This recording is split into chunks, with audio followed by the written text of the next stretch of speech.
C'est avec tristesse et larmes aux yeux que nous venons vous annoncer la disparition de notre artiste, de notre célèbre artiste Maman Tchalamwana, appelée Mamou National.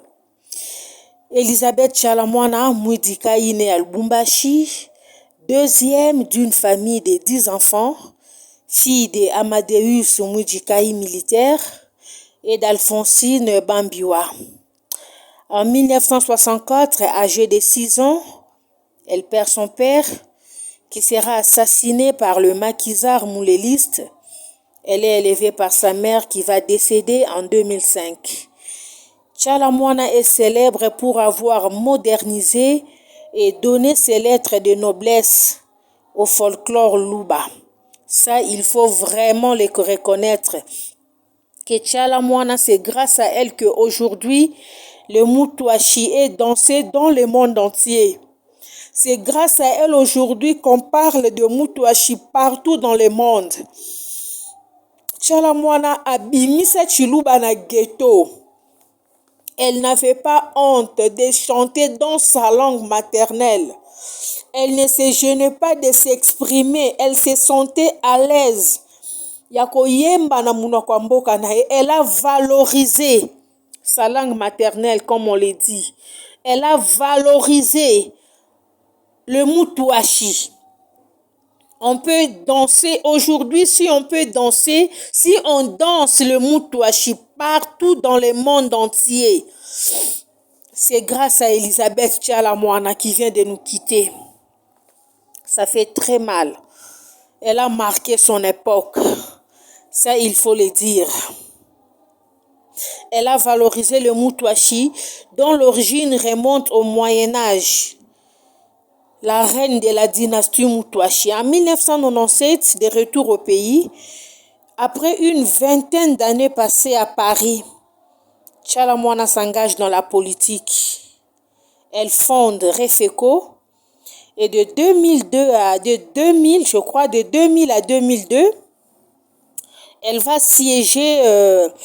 siéger comme députée au sein de l'Assemblée constituante et législative du Parlement de transition. Elle devient ensuite présidente de la Ligue des femmes du PPRD, son parti politique. C'est vraiment une femme qui a été fidèle à son parti politique. Ça, il faut vraiment qu'on se le dise parce que appartenance na parti politique na PPRD et créé là et banu et belé de telle en sorte que sa dernière production scénique à Paris date de 2010. Tchalamwana ne se produisait plus à l'étranger et comme avant. Alors qu'il était surtout dans l'espace Schengen. Kobeta musique nae, kobeta, koyemba, ko se produire. Tout simplement pourquoi? Parce que appartenance nae na PPRD avec certaines personnes oyo bazala iko partager même avis na été o balinga ki appartenance nae na PPRD te boyebika masolo ba combattant na poto bazala iko permettre été à se produire.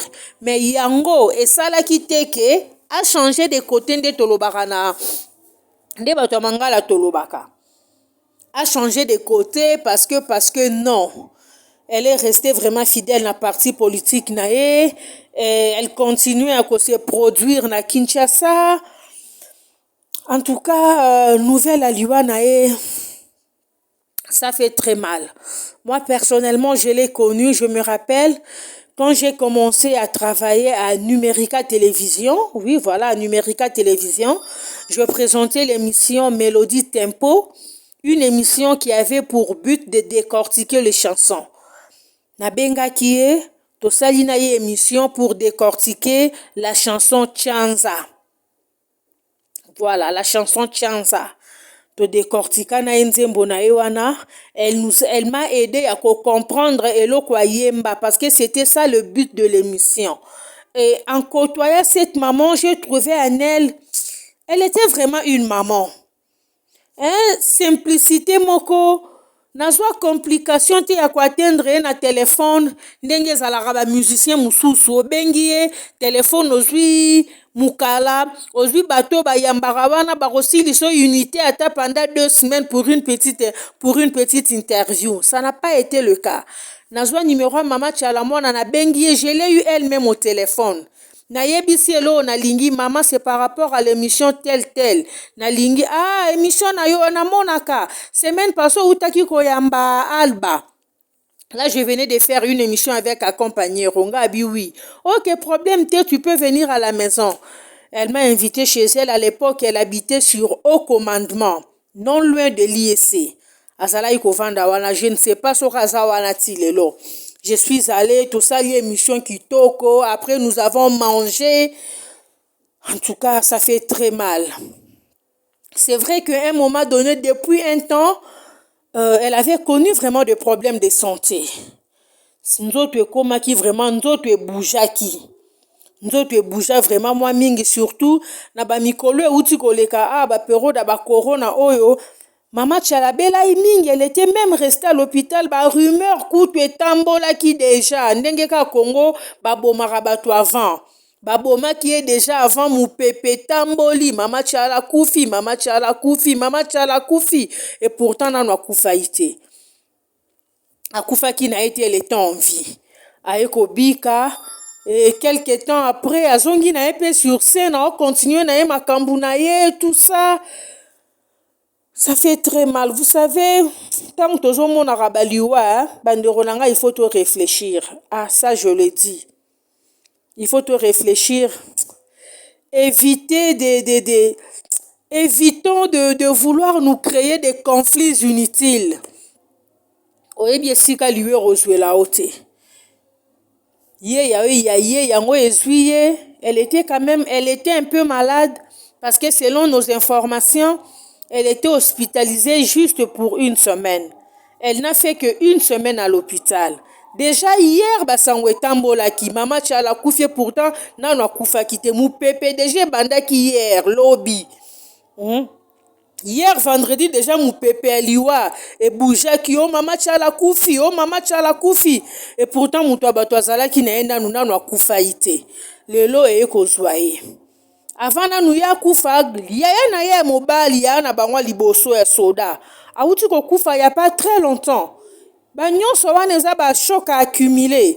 Avant liwa yaya na ye, départ ya batu mususu bazaki na groupe na ye balongwa où elle ne s'attendait pas na ba départ na bango. Nalandaki émission na ye moko bazoloba, azo réagir par rapport à ya voice moko basalela ki ye, ya ba insulte boye par rapport à nzembo moko ayembaki, je crois trahison ou quoi eloko moko bongo. Tant bato balinga ko interpréter, lorsqu'ils ont voulu interpréter cette chanson-là, copé sango coloration mususu tout et tout. Elle a réagi. Elle a réagi en disant non, je suis une personne déçue, trahie. Na jui ba déception awa ba meje ba kei, na jui ba déception awa pas ba Claude. Claude là, elle parlait de son monsieur Claude Machala. Par rapport à l'histoire où Ebimaki, Claude a bota ce qui n'a une certaine anya, biloro moro abongo Ebimaki, a accumulé qui ba choc nyon sowana. Vous voyez aussi avec l'âge, ce qui peut moutozo soit ba kouya ki moukole ça la rappelle pas si voilà pourquoi certaines langues bazolo bake Claude Machala ont contribué na liwa et mamou. Bambando zala ikozwela ya ba jeune fille bazotia ye bapandi likolo ba manquement na ba téléphone, elle ne s'attendait pas na ba biloko bongo. Mais ce n'est pas vraiment le moment ya rolobelango, ce qui est arrivé est déjà arrivé, ça fait très mal. Naibite Verkis qui a mongana nan bakunzi était en ce que je sache, non que déjà matanga Verkis et bimisaki déjà boulou yeke mbutu déjà ya bambongo. Ombongo ebimaki ota bakaboli ota ba oyo bazwi ekeye ezongi toyebite Mama Tchala pe yo ya bakisami e osala pasi mingi bandeko nanga to bongama façon batu bazo kufa façon mawa ezokota. Ça doit nous faire réfléchir, ça doit vraiment nous faire réfléchir. Vanda mituna mikota na unakati na yo lelo so liwa ezwinga na okende wapi. lelo nanu nde naza boye liwa ekoki nanu kozwela nga na ndenge nini. Donc il faut komibongisa kaka na ntango nyonso. Sois prête parce que tu ne connais ni le jour ni l'heure. Ekozwa o wapi, ekozwa o na mutuka, ekozwa o sur scène ndenge ezwaka Papa Wemba, ekozwa o na nzela obeti libaku, okosala fièvre okoti hôpital, et après ta mort ozala nini? Nani vraiment yebaki ke lelo nde toza boye un samedi 10 décembre mupepe moko ekoya. Nga amonaki une personne a publié à 8 heures. À 8 heures namoni publication moko mutu akomi Tchala mwana ne plus. Mais namoni batu ba réagir nango te. Nga pe nakomeli mutu ango na tie bolinga roboma batu. J'ai réagi comme ça et pourtant c'était vrai. Pourquoi? Parce qu'on ne s'attendait pas.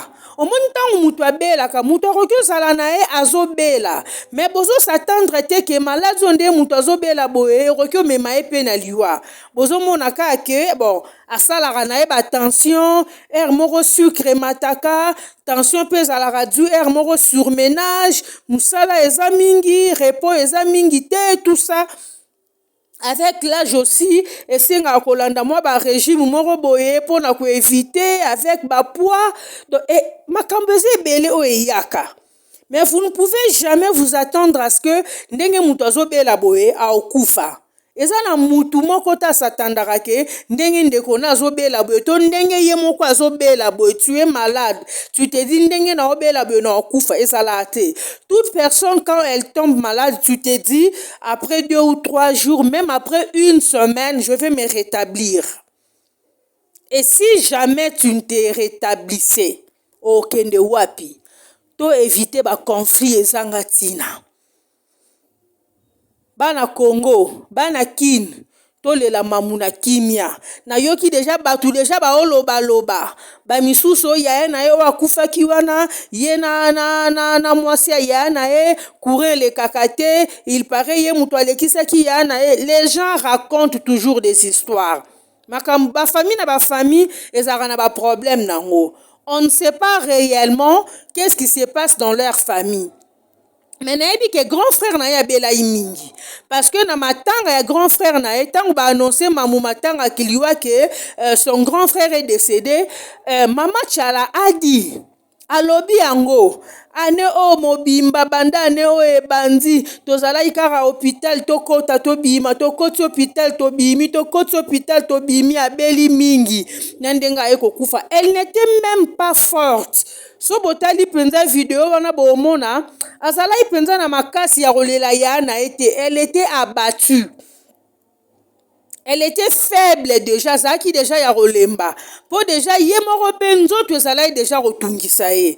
Alors tu ebite nini elekanaka entre ye na grand frère na ye na bana grand frère na ye ou na mwasi ya grand frère na ye po tomona ikaka matanga ezalaka divisé. Mama Tchala azala côté na ye azolela grand frère na ye na batu na ye bazoya otala ye. La femme de son grand frère aussi avec les enfants na bato bazolanda pe mwasi ya yaya bazala ipe epa na bango na kwe na bango. Bakutanaka bango nyonso na cinquantenaire. Jour à exposition, na rokendo rokunda grand frère na ye. Tu ebite, matanga ezalaka 2 places bongo. Pourquoi? Bango moko kande ba ebi famille na famille ezalaka na ba problème nango. Eza na mututa koloba ke non, il y a une famille sainte qui n'a pas de problème, non. Famille na famille ba moi ba biloko ya mike moi ba mbwengi ya mike ezalaka kaka, mais tosalaka toujours kaka effort ya koluka ke to lukaka kimia to vandaka bien po on ne sait jamais, on est déjà une famille. Singa famille kande balobaka ebenda na nango mais kata na raté to luka ozalaka malamu po lobi to ebite bozomona. Mama Tchala kufi ake na ye malgré nyonso toroki oloba lelo ke eloko ebomi ye eza boye, ke eloko ebomi ye eza boye. O namoni mutu mususu akomante awa ke Claude Machala yo mutu bomi mamu potika na biloko mamu yaya likambu munene boye. Congolais basala o na matière nini mutu akufika sikoyo mutu akufi ka siko aza nanu na morgue bobandi déjà ebele pardon bosala boye te bosala boye te. Mama Tiala c'était quand même une personne oyo avalorisai biso, avalorisai Congo, avalorisai Congo à travers sa musique. Donc c'est une personne où azo mérité qu'on l'elaye avec honneur, qu'on l'elaye na kimia. Babuzo beza batu ba mesana roliali ya bambongo matanga pardon. Botika e namonaka souvent na bamatanga bato bakufaka bato baliaka bambongo. Mama Tiala telemaka toujours alobaka bino bao bozolia bambongo bino bokokufaka te bolie mbongo matanga bolie mbongo mowei. Je me rappelle musicien moko autaka kokufa, c'était qui? Musicien moko autaka kokufa wanalandaka Mama Tiala mwana na TV na kati ya bato baliaka mbongo wana balaka otanga pe musicien moko mukolo ya mwasi ya mama pe kaka génération mwana ba Mama Tiala mwana balaka otanga ye pe azalaka moko na écurie ya bato baliaka mbongo ya matanga ya musicien nazwe bateza musicien nini matanga papa wemba je ne sais plus en tout cas mais nazwe banalandaka Mama Tiala elle est passée à la télé azoloba na rolela bolie mbongo mowei ya bimela bino ezalaka matanga nani je ne me rappelle plus. Azoloba bolie mbongo mowei ya bimela bino atika bino na kimia te bino ba bozolia mbongo bato matanga bozaka mutu akufi boweleli kokende ministère bozwa bambongo bokabola bino bokokufaka te bino bozana bana te. Elle a dit ça ba bomesana kolia bambongo wana pardon mbalo yo bolia ata te bouti déjà kolia everkisa toyoki boka boli ba 30 000 ba 10 000 ba 20 000. Botika non kosala soni pe boye ezalaka non nini yango na bamusicien congolais ezalaka mpenza nini yango na bino botika kosala basoni bondire bambongo ebima wana bosimba yango te et pourtant bamonta bambongo wana bosimba na bino yango. Tolela mama na kimia atombolaki drapeau ya mboka na biso asalaki wakokai kosala. Elle a marqué son époque, elle a valorisé notre pays, elle a valorisé danse na biso ya mutwashi. Lelo mutwashi koma obetama partout ato yokaka chiluba te okozala na boîte boye okozala na fête batiaka malu katonda bakole mutu nyonso atelemi na mutu ayebi ne chiluba te na mutu azoyoka te momona mutu atelemi. Pourquoi? Parce que non, ça fait très mal. Ça fait très mal. Bandero langa to bongama. Éviter ba rancune ezanga tina. Bao bazalaka ba spécialiste na ba polémique, ba spécialiste na ko créer l'année ba makambu, ba spécialiste na ko créer ba guerre froide, ba guerre moko ezanga tina même na ba milieu musala. Ko créer ba incompréhension ko luka ba ennemi moko ezaka na tina te. Bandero to éviter biloko wana. Lelo ezwi Mama Tiala lobi rozwa nani lobi rozala nani liwa eza nango balobaka la mort c'est un visiteur inattendu. Mupaya moko ayaka ozelaki ete mais aoya aokota asenga ne mpe nzela te avant kota atunaka mpe avi ya mutu te. O balobaka l'impolitesse de la mort. Vous pensez que ceux qui basomba kaliwa, ceux qui ezalaki na mbongo ya keno, il faut un montant pour na kosomba po esala ke okufa te.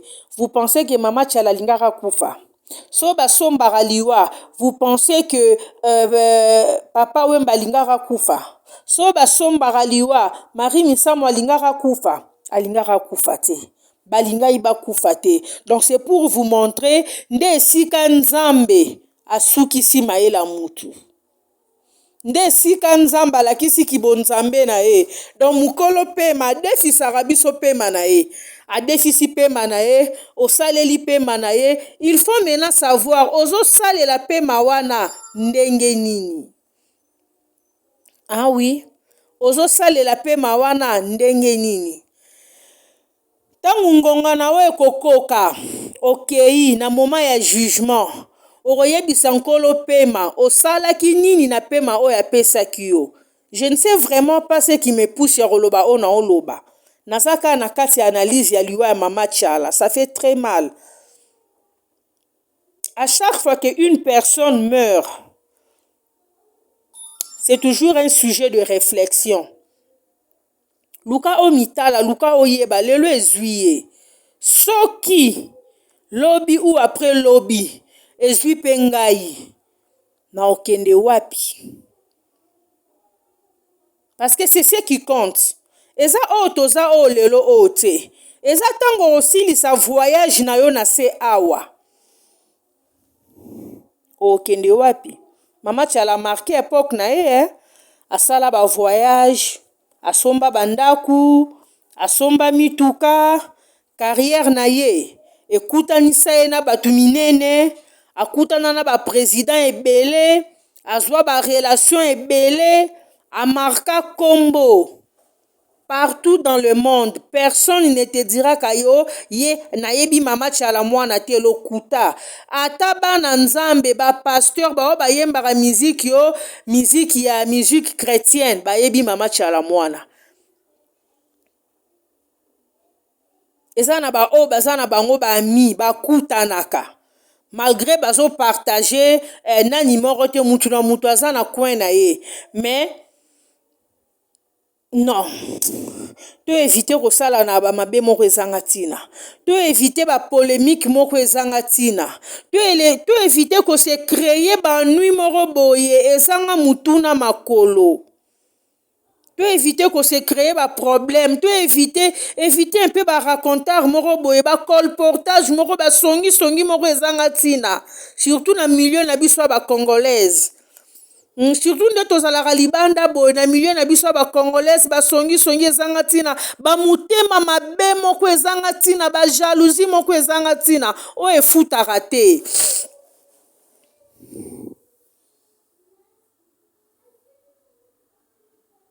Eza mawa makasi. Mawa makasi mutu abelika abwe une semaine akufi. Vous pensez que so basomba aliwa na ba connaissance o Mama Tchala aza nango. So ezala kosenga monta moko ya mbongo ebima po azonga azala envie. Elinga epesama. Peut-être qu'à na parti politique na PPRD parce que elle est restée fidèle na raïs tina ndenga zokota na mabele. Batu baloba ko baroki koloba tangu Fati Beto aye ndeko na yo elle non ayaki koluka asala nzembo moko me nzembo yango pe esala pe succès makasi te parce que ba jalousie ba mitema mabende ezalaka na Congo, bato bazalaka ba pembenya ba konzi wana balingaka ko diaboliser batu ba etufa nzembo oyo Mama Tchala embelaka Fati Beto. Bato bozala pembenya Fati wana musala bozala ngo ka ya mwana yango tikere moko dinosaure aramasa abino. Mais malgré ça, Mama Tchala malgré asalaka nzembo wana en tant que artiste et musicien, azalaka toujours na parti politique na ye PPRD. Elle est restée fidèle à son parti politique, elle est restée fidèle à l'autorité morale de son parti tina ndenga zokufa. Nandenga tikalaki asalelaka musique na eka na Congo to na ba pays mususu lokwa ba moko akendaka ba Abidjan ba Kenya, mais Schengen penza ti lelo na ne fongwa marapo na été pour concert na ye ya suka na Paris. Et ça depuis je crois depuis 2000 hein? Concert na ya suka beta na Paris na 2010 ya. Sa dernière production scénique à Paris date de 2010. Donc depuis 2010, si le lot toza na 2022 to ke 2023. Abeta lisuté. Nyonso wana ka pourquoi parce que appartenance politique na ye ezo permettre te batika ya beta et pas bato batelemelaka muto ya zo soutenir. Mais malgré ça, elle est restée fidèle na mutu na ye, elle est restée fidèle na musala na ye. Nandenge lelo liwe ezo ya kozwa ye. Et osala pasi mingi famille na bango c'est comme si basili papa na ye déjà akufa, papa na ye azala soda, papa na ye akufaka na ye déjà atika ye mwa muke na 6 ans abokwama plus na mama na ye. Papa na ye babomaka ye pa barebelo ya babengaka muto na Nyamulele. Barebelo ya mulele ya babitumbo ebimaka wana biso kuna tobotami te. Baparent kande babetela biso masolo. Babitumba bamulele wana ebimaka na basoki na ba 60 wana de periode papa achala mwana kufaka babomaka ye papa na azalaka soda. Barebelo ya mulele wana nde babomaka ye. Atikalaka bokwami na mama na ye, son père est décédé, elle avait 6 ans. Je crois balandaki émission ne bandeli boyokaki yango na lobaki yango. Elle est restée avec sa maman. Maman na ye aye kokufa na 2005. De maman achala mwana kufi, elle est restée. Elle est deuxième d'une famille de 10. Mais ma famille wana on dirait bango nyonso ba kufi. Papa akufa, maman akufa, ba o tout bazalaka sima na ye apparemment ba kufa. Wa tikala ikaka grand frère na ye wa zalaka liboso o awutaka pe kokufa oyo. Donc chala mwana kolela wa zalaka olela na matanga grand frère na ye ke na tikali nga moko wana eza ya vraiment que je suis restée seule, sans frère, sans sœur, sans grand frère, sans grande sœur, sans petit frère ou petite sœur, sans maman, sans papa. Donc elle n'était restée qu'avec des cousins, cousines, na famille politique na ye, na orchestre na ye, na ban orchestre na ye. Vous voyez un peu? Ça fait très mal, maman. Repose en paix.